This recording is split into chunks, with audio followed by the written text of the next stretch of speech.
Historically, theories of heart failure were based on hemodynamic changes in the heart. Current science provides evidence that neurohormonal activation is very influential in the progressive nature of myocardial dysfunction. The principal function of the heart in the cardiovascular system is to propel oxygenated blood to the body's tissues to meet their metabolic demands. Heart failure is a progressive disease best characterized by the heart's inability to maintain output to meet metabolic demands. Most instances are due to progressive deterioration of contractile function. As the heart's performance declines, two immediate and simultaneous compensatory mechanisms to increase cardiac output are activated. One is the increase in stroke volume. Stroke volume is dependent on myocardial fiber length.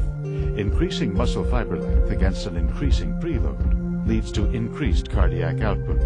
This is called recruitment of the Starling reserve. The other, more important simultaneous event is the escalation of neurohormonal activity, which accelerates the heart rate. Over time, a constellation of neurohormone responses is initiated as sympathetic activity escalates.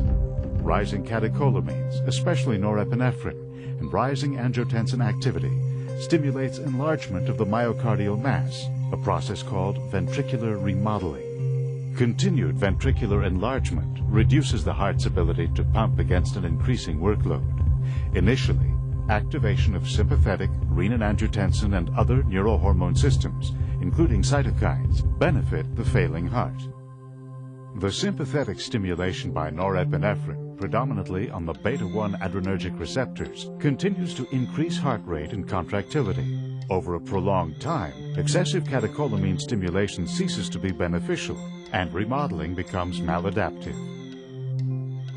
A vicious cycle is established as activated neurohormones become toxic to myocytes. With progressive ventricular dysfunction and remodeling, the beta-1 receptors are substantially downregulated. As a result, the beta-adrenergic signal transduction system becomes desensitized, and myocyte contractility is impaired. Neuroendocrine signals combined with myocardial wall stress, cytokines, and perhaps oxidative stress cause necrosis or apoptosis in myocytes unable to adapt. With cell death and progression of myocardial dysfunction leading to further reduction in the ejection fraction, ventricular residual volume increases. The ventricular wall begins to thin and the ventricle dilates with an ever-increasing sphericity index and further backward failure.